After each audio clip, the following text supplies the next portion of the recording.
what hell darkness. Your room is ready, child. Enjoy your stay. Some people make their livings by doing the oddest things. Who locks the doors in a lock factory? Or decides what colour dress the Queen should wear when she's handling chameleons? Or ties the luggage label on a dead man's toe? Somebody's got to do it. But I know a man with a far weirder job than any of these. Bet you can't guess what it is. This is the Visitors Book, where all the grisly tales of all my wicked guests are written down. Want to see why one of these bad children is down here? This is Popering's story. I call it Message in a Bottle.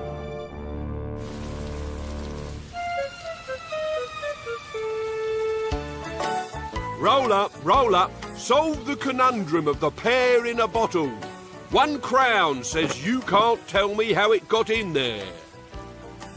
The Partridges were not a rich family, but Ernest had made a living out of this mystery for 20 years. Nobody had ever guessed his secret. All anyone knew was that Ernest had a treasured pear tree at home of the species Williams Bon Chrétien that gave him 1 pear a year, 1 chance of a livelihood, ingeniously taken. Tell me how it got in there, that's all you have to do. But his son Popering did not like the pear one bit. My dad's a milkman, Ralph's dad's a dustman, Felipe's dad's a farmer, and Ashfin's dad's a lorry driver. Now these are all proper jobs. Remind us what your dad does again? He's a pear in a bottle, man. Oh, look, everyone. Poppering's got a woodlouse in a bottle. His fortune is made. Popering was embarrassed by his father's job. Why don't you change it? Do something normal like other parents. There's nothing wrong with being different. You should be proud of where you come from. But Popering was not proud. He cursed his dad for the job he had chosen. And when he got home, he delivered his bombshell. From now on, I refuse to be seen in public with you. I'm only going out with you if I want to. This made life rather tricky. The next morning, when Mrs. Partridge tried to leave for school, Popering disappeared. Come on, Popering, you've made your point. Lots to do. Right. And because she couldn't find him, I know you're in here. Or leave him home alone. This has gone beyond a joke. Come out now. She had to stay at home all day and make cups of tea for the police. We can't find him either, I'm afraid. Shall I put this in the sink? And all the while, Popering sat tight and sniggered. He only came out of his hiding place when it was time to eat. So, what's for supper then? By which time his parents were wrung out with nerves. Where have you been? Oh, nowhere. Nowhere? You've been hiding from us. I wasn't hiding, I was cold, so I spent the day behind the boiler. Don't you realise how dangerous it is to hide in small places? You could die. I could also die of embarrassment when other children ask me what my father does, so I shouldn't be made to do those things either. I'll say one thing for Popering. He knows how to bear a grudge. Right, that's it. Upstairs. Tomorrow there'll be no messing about. You will go to school. 3 hours later, Popering was woken by a tiny, faraway voice in his head. Monsieur Popering, wake up. I know how to change your papa's job. It is so simple. Who is this? You cannot know my name, monsieur, but I know yours. You cannot see me, but I can see you. We are good for each other. I give you what you want, you give me what I want. And what do you want? A chance to live. And me? Everybody know what you want, Monsieur Popering. Popering felt warm, invisible breath on his ear. You must kill the tree. Tonight. Chop through its roots, and soon the pear tree will die. It seemed like such a simple plan. Popering didn't know why he hadn't thought of it before.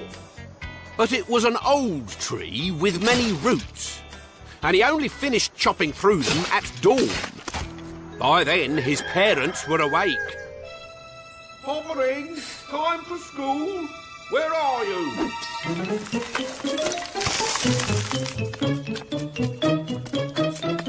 Popering, if I catch you, you'll wish you'd never been born. Monsieur Popering, help!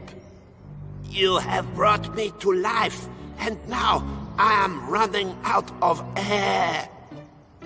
All Popering could see was his father's bottle tied over the lonely pear bud. Only the pear had been replaced by a tiny sprouting man. Merci, monsieur. You have made a minikin very happy. A minikin? That's me. When you kill the roots of the pear tree, a minikin always grows. I am alive. You have helped me, and I have helped you. How have you helped me? If the tree is dead, Monsieur Popering, your papa can no longer put an embarrassing pear in a bottle, and he will have to change his job. By the way, don't drop that bottle, will you? Put it in your pocket. We will need it later. Do you have a name? Of course. I am Paul William, your friend, Monsieur Popering. This tree has given up its life so that you may be happy. But first, I must be plucked. Oh. It's okay. Grip my waist and pull. Are you like a fairy godmother? I am not a mother. I am a man. And I am more of a tree sprite than a fairy. But I am very magic. Now, tell me why I am here. To grant my wish.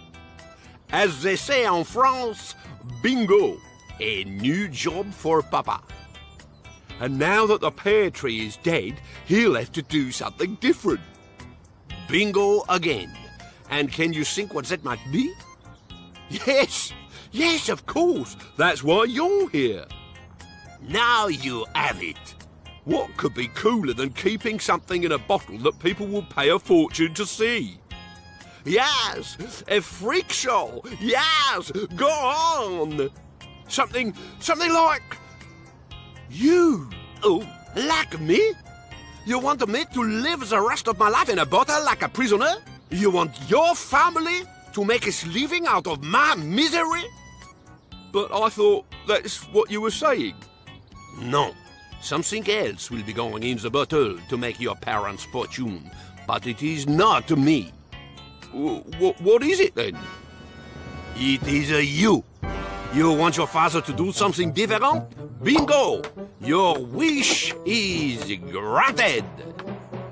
Then, in the flutter of a fly's wing, he covered Popering in porpoise grease, sat him in the neck of the bottle, and showing remarkable strength for a person barely 6 centimetres high, shoved him straight in. Get me out of here! In less time than it takes to fill a thimbleful of liquid gold, Popering was crushed up inside the bottle like a camel in a microwave. Which only goes to prove that what your parents do is none of your business. Mr. and Mrs. Partridge had lost their income, so they took Popering out of school and set off on a round-the-world tour to make their fortune out of him.